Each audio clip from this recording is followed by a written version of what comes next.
Pourquoi le crocodile vit dans l'eau? Il y a fort longtemps, bien avant que les rivières ne deviennent les royaumes du crocodile, bien avant que ses écailles ne luisent au soleil au bord de l'eau, le crocodile était une créature terrestre. Il vivait dans la grande savane, parmi les lions, les éléphants et les antilopes.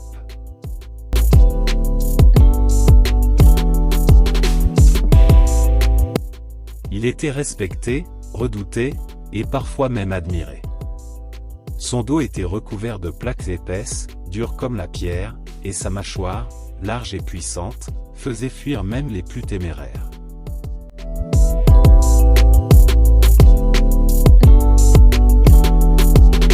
Mais malgré sa force et sa prestance, le crocodile nourrissait un vice dangereux, la ruse. Il aimait manipuler, tendre des pièges, se jouer des autres pour parvenir à ses fins. Ce trait de caractère, qu'il portait comme une couronne invisible, allait devenir sa plus grande faiblesse.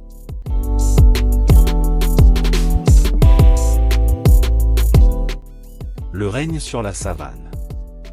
Dans la savane, les animaux vivaient sous la direction d'un conseil des anciens, dirigé par le sage éléphant, un être immense dont la mémoire et la bienveillance faisaient autorité. Chaque saison, les animaux se réunissaient au Grand Baobab pour discuter des affaires de la communauté, les périodes de sécheresse, les conflits territoriaux, ou les menaces des humains. Le crocodile, bien qu'il fût souvent solitaire, y assistait régulièrement.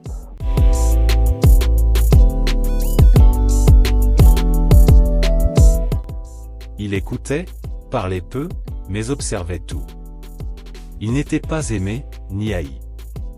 Il était toléré, comme on tolère une épine dans le pied qu'on n'arrive pas à enlever. Un jour, une grande famine frappa la savane. Les rivières s'étaient asséchées, les arbres fruitiers ne donnaient plus rien, et les troupeaux de gnous et de buffles avaient migré vers le sud. Le conseil des anciens décréta qu'il fallait partager les réserves. Tous les animaux devaient donner un peu de ce qu'ils avaient stocké. C'était un temps pour la solidarité. Le crocodile, lui, avait bien dissimulé une grande réserve de viande séchée dans une caverne, au pied d'un rocher isolé. Il n'en dit rien. Lorsqu'on lui demanda ce qu'il avait, il secoua la tête avec tristesse, « Je n'ai rien, moi non plus je souffre. » Et les animaux, bien que méfiants, ne purent rien prouver. Mais un jeune singe malin nommé Quintu observait le crocodile depuis longtemps. Il avait vu, de ses propres yeux, le crocodile transporter des carcasses et les cacher. Le singe s'en alla trouver l'éléphant et lui raconta tout. Le conseil se réunit, et on confronta le crocodile.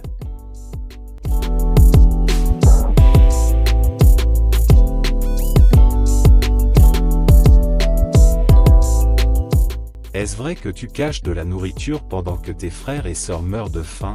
Demanda l'éléphant, la voix grave. Le crocodile, le regard glacial, répondit. Ce singe est un menteur. Il veut semer la discorde. Avez-vous vu mes réserves? Non. Alors, ne jugez pas sans preuve. Les animaux, hésitants, choisirent de ne pas condamner sans preuve. Mais la confiance fut brisée. La ruse ultime.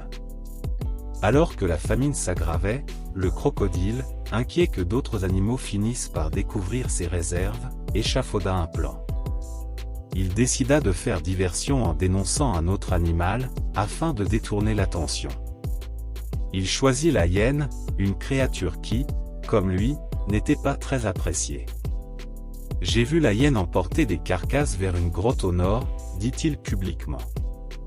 Elle prétend avoir faim, mais elle ment. Elle cache ses ressources. Le conseil décida d'envoyer une délégation. Et en effet, ils découvrirent des os, mais pas de viande.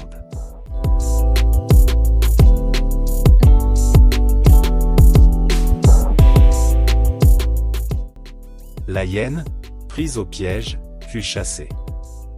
Pourtant, elle protesta. C'est le crocodile. C'est lui qui m'a donné ses os pour que je les garde. Il m'a demandé de les dissimuler, en échange d'un peu de viande.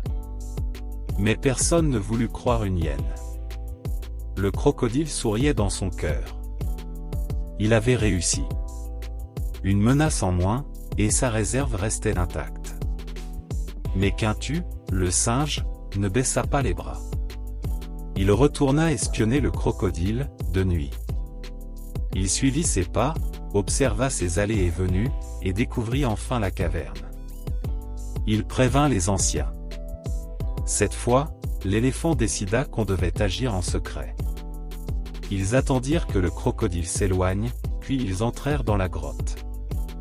Ce qu'ils y virent les révolta, des dizaines de carcasses empilées, à moitié pourries, alors que les enfants de la savane mouraient de faim. La décision fut rapide, le crocodile devait être jugé.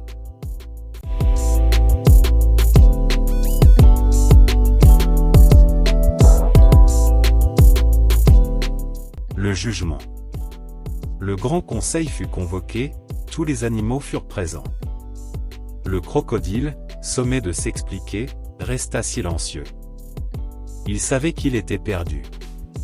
Alors, dans un ultime sursaut d'orgueil, il lança. « Vous êtes tous faibles. Moi, j'ai survécu. Est-ce un crime d'être plus malin que les autres? Ceux qui meurent de faim sont ceux qui n'ont pas su anticiper. » Un murmure d'indignation parcourut la foule. L'éléphant, impassible, déclara. « Tu as trahi notre confiance. Tu as menti, manipulé, provoqué l'exil d'un innocent. Tu as préféré ta survie à celle du groupe. Puisque tu refuses de vivre parmi nous selon nos lois, alors tu n'en feras plus partie. Que comptez-vous faire? Me tuer? » ricana le crocodile. « Non. Tu vas vivre, mais ailleurs. » Et là, l'éléphant ordonna ce que personne n'avait imaginé, le crocodile serait banni à jamais de la terre ferme. Les buffles et les rhinocéros le poursuivirent jusqu'à la rivière. Le lion mena la chasse, tandis que les oiseaux criaient pour avertir du passage du traître. Le crocodile courait, de plus en plus lentement. Et puis il plongea dans la rivière. Ce fut la dernière fois que la savane vit le crocodile marcher sur la terre sèche. La vie dans l'eau. Au début, la rivière fut une prison. L'eau était froide, incertaine. Il ne savait pas nager très longtemps. Il avait peur des profondeurs. Mais avec le temps, il apprit. Ses membres s'adaptèrent. Ses yeux devinrent capables de voir sous l'eau, ses narines de se fermer. Il apprit à chasser silencieusement, à se dissimuler entre les roseaux, à devenir un fantôme du fleuve. Il devint l'un des plus grands prédateurs aquatiques. Les animaux, parfois, venaient boire au bord du fleuve, mais gardaient toujours leur distance. Il racontait aux plus jeunes son histoire, et la peur du crocodile devint une leçon. Quintu, le singe, grimpa un jour dans un arbre au bord du fleuve et dit: « Tu es devenu fort ici aussi, crocodile. Mais tu es seul. Le silence de l'eau est le prix de ta trahison. » Le crocodile, du fond de l'eau, n'avait rien à répondre. Il attendait. Il guettait. Mais il était seul. À jamais.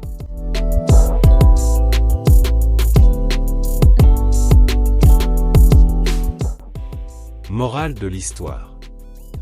La ruse peut parfois donner l'illusion de la victoire, mais la trahison finit toujours par se retourner contre celui qui la pratique. Le crocodile a échappé à la justice des animaux, mais pas à la solitude qu'il s'est lui-même imposée. Mieux vaut vivre humblement parmi les siens que régner seul dans l'exil.